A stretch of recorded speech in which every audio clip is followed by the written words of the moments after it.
Delhi blast કેસમાં વધુ એક ધરપકડ। શોએબ નામનો આરોપીની એનઆઈએના સકંજામાં। બ્લાસ્ટ પહેલા ફરીદાબાદમાં આતંકી ઉમરને આપ્યો હતો આશરો। અલ ફલાહ યુનિવર્સિટીમાં હતો કમ્પાઉન્ડર।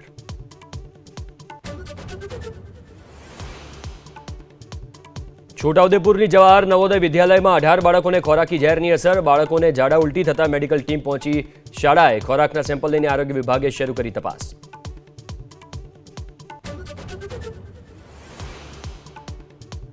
રાજસ્થાનના કોટામાં શોર્ટ સર્કિટને કારણે શોરૂમમાં લાગી ભીષણ આગ। આગના કારણે શોરૂમમાં રહેલી 50 સ્કૂટી બળીને ખાક।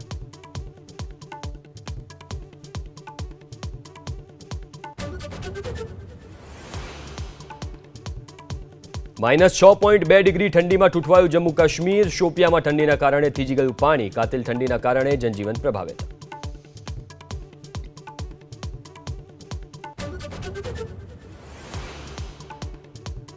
ભારે વરસાદ બાદ ઇન્ડોનેશિયામાં તબાહી। અત્યાર સુધી 20 લોકોના મોત, 50 લાપતા। થાઇલેન્ડમાં પણ પૂરના કારણે 19 લોકોએ જીવ ગુમાવ્યો।